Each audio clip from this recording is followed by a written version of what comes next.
নমস্কার, বল কলকাতা টিভি পরিবার শারদযোদ্ধা সম্মান 2024 এবং দেবজিৎ স্যার অ্যাওয়ার্ড শারদ সম্মান 2024-এর পুজো পরিক্রমায় এই মুহূর্তে আছি আমরা দক্ষিণ কলকাতায় এমন একটি পুজো মণ্ডপে, যেটা আমাদের খুব কাছের ঘরের মণ্ডপ বলতে পারি, আমরা ঘরের কমিটি বলতে পারি, হরিদেবপুর 41 পল্লী।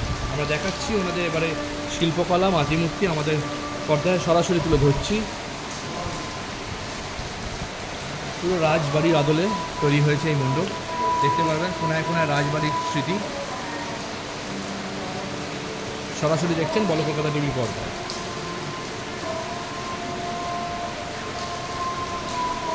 প্রায় 1টা বাজে, প্রচণ্ড বৃষ্টি, তার মধ্যে কিন্তু চলছে বল কলকাতা টিভির শারদযোদ্ধা সম্মানের পরিক্রমা।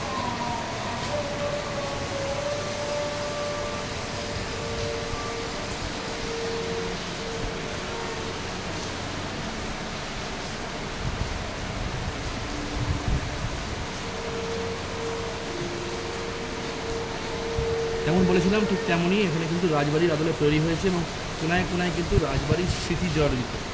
এখানে দেখতে পাচ্ছেন যেরকমভাবে রাজারা বা জমিদাররা যেরকম বসে থাকতো, হাওয়া করতো পাশে, ঠিক সেরকমভাবে দাঁড়িয়ে হাওয়া করছে, দাঁড়িয়ে আছে। এখানে রাজারাজের ছবি করা আছে এবং এখানে আপনারা সরাসরি দেখছেন মাতৃমূর্তি। এবছরে 2024-এর হরিদেবপুর 41 পল্লী ক্লাবে মাতৃমূর্তি দর্শন করছে সরাসরি বল কলকাতা টিভির পর্দায়।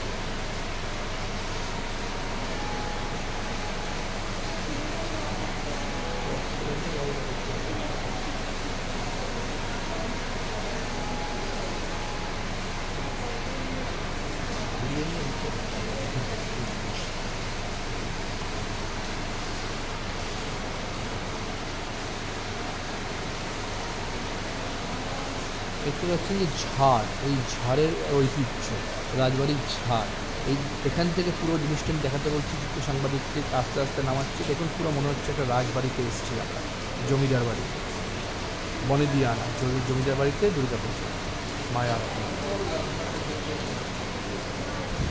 এখানে বলি হতো তখন, সেই বলির কাঠ এও বেদি করা আছে।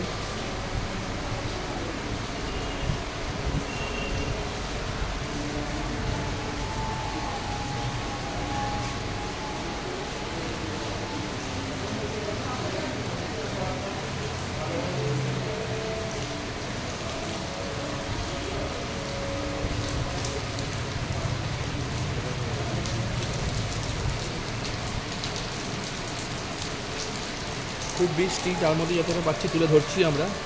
রাতে 1টা বাজে, খুব বৃষ্টি পড়ছে এখন, তার মধ্যে তুলে ধরছি আমরা। এখানে দেখতে পাচ্ছেন এখানে গেটটা, ঢোকার গেটটা আমরা অন্যদিক দিয়ে ঢুকেছি। ঢোকার গেটটায় পালকি আছে, লাঠেল আছে, তার সাথে হচ্ছে আপনার তুলসী মঞ্চ, সব কিছু শুরু থেকেই পুরো রাজবাড়ির আদলে তৈরি।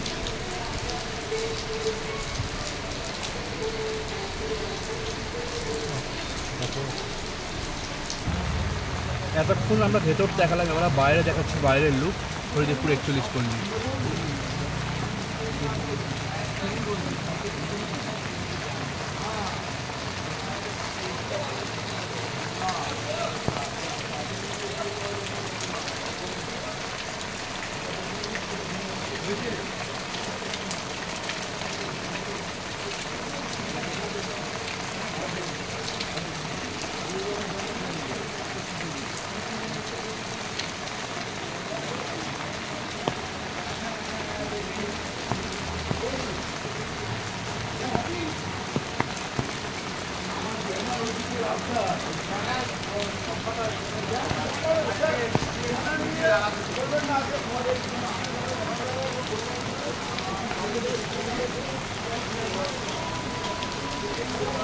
এই সেই রাজবাড়ির গেট, আগেকার দিনের রাজবাড়ি যেরকম হতো, যে আদলে গেট হতো সেই আদলের গেট। ঠিক যেন মনে হবে আমি পুরনো দিনে ফিরে গেছি, যেখানে রাজবাড়ির